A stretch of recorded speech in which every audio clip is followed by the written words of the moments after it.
history. I think it's fair to say that since the end of World War II, and increasingly in the most recent decades, we have managed to create the world's first truly global empire.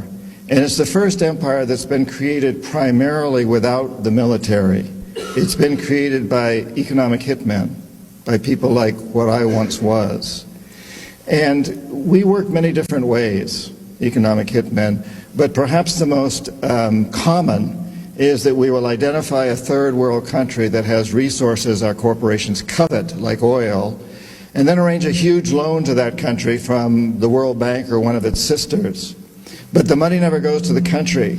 Instead, it goes to our big corporations to build infrastructure projects, power plants, highways, industrial parks, things that benefit a few very rich people in that country, as well as our own corporations, but don't help the majority of the people who are too poor to buy electricity, don't have the skills to get jobs in industrial parks, don't own cars to drive on the highways.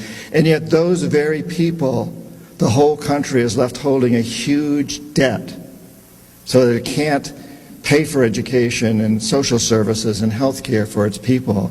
In fact, the debt is so huge by intent that at some point we economic hitmen go back and we say, listen, you owe us a lot of money. You can't repay your debts, so sell your oil real cheap to our oil companies without regard to the environment. Vote with us on the next critical United Nations vote. Send troops in support of ours to some place in the world like Iraq. And in that way, we've created this empire. On the few times when we economic hitmen fail,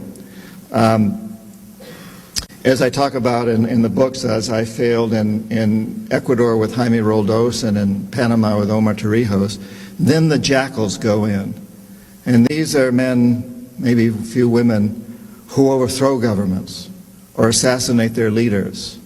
So if I'm unable to bring them around, if the economic hitman is unable to bring them around through legal means, what we do is we use legal means through the World Bank, but it's basically corrupting the leaders of these countries. If we're unable to corrupt them, then the jackals go in and take care of them. So when I failed with Jaime Roldos in Ecuador and Omar Torrijos in Panama, the jackals assassinated them. And if the jackals fail, which is what happened in Iraq, both the economic hitmen and the jackals failed with Saddam Hussein, then, and only then, does the military go in. So this is the first empire in the history of the world that's been created primarily without the military. The military only as a last resort. And I think there's something extremely dangerous about this. It's not just that it's pathetic, it's not just that it goes against all of our most sacred documents. It's extremely dangerous because we claim to be a democracy. And a democracy is built on the assumption that the electorate is informed. And if the electorate doesn't realize what we're doing internationally, if the electorate doesn't understand the main basis of our foreign policy, which is what I've just described, then the electorate is not informed and therefore cannot vote intelligently. And therefore you even have to question whether we're truly a democracy.